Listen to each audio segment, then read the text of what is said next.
This season, an incredible story. 2 goals to 1, confirmation of that. West Ham winning 4-0 at Norwich as well to tighten their grip on the top 7. 2 goals for Ben Rama there. Antonio and Lanzini from the penalty spot scoring as well. You'll see those goals shortly on the Sky Sports app.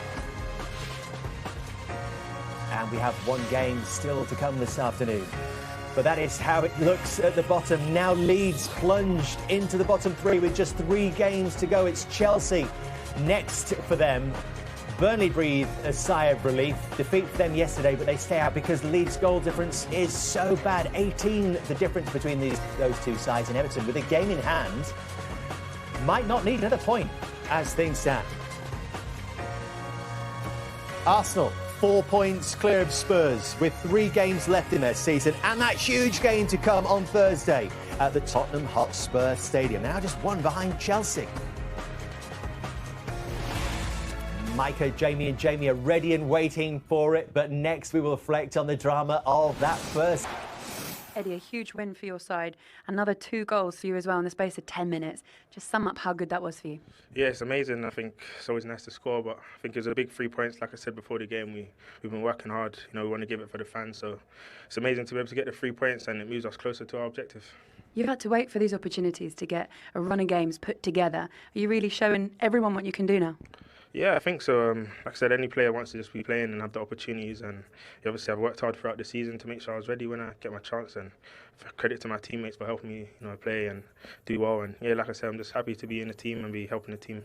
Talk us through what was a very eventful game, because after going 2-0 up, there was a period of time actually where did Arsenal take their foot off the gas? What happened to allow Leeds back into it? Yeah, I think obviously we had a few chances maybe in the first half to kill the game at 3-0, but we obviously didn't take it. And obviously, listen, they're a good side. They're fighting for their lives down there. And obviously, we knew they were going to push, and they troubled us in the second half, but we showed good resilience to stay with it and get the 3 points, which is the most important. You mentioned that, another step towards top 4, and now all of the attention will go on to Spurs next. Does this set you up in the right way?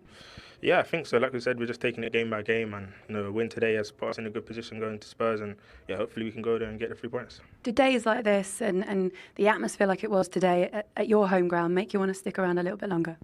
Yeah, like I said, it's a great atmosphere here. I think throughout the whole season it's been excellent. I really feel the connection between the players and the fans, so it's amazing to be involved, and like I said, we're giving our all to make them happy and get the objective done. Well done, Eddie. Thank you.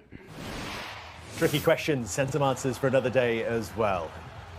Eddie Nketiah was the star for Arsenal this afternoon, but did Leeds create their own problems, Jamie? Yeah, they did. I mean, the goalkeeper, the ball comes back to him here. It's just a really baggy touch, gets away from him.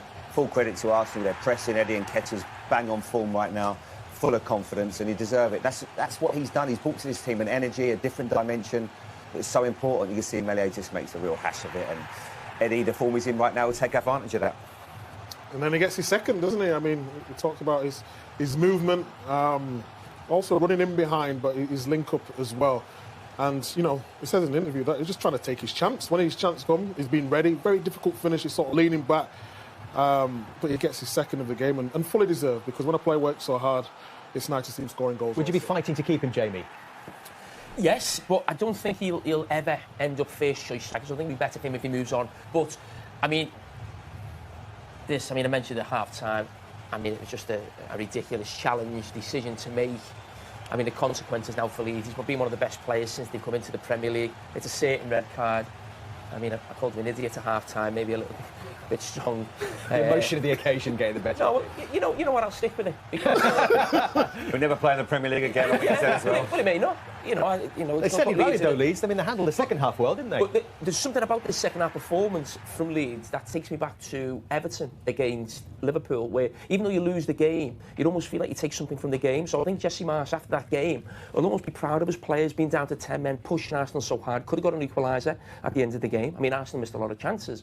But I think going into Wednesday now, there'll be a lot more of an upbeat feel, considering that they lost the game. I think that's something that Everton used going into the Chelsea game after they lost at Anfield. 3 big games ahead for Leeds United, of course, have to cope without Luke Ayling for all 3 of them. Starting with Chelsea, then it's Brighton, and they finish against Brentford. You'll hear from Jesse Marsh and indeed Mikel Arteta on Sky Sports News.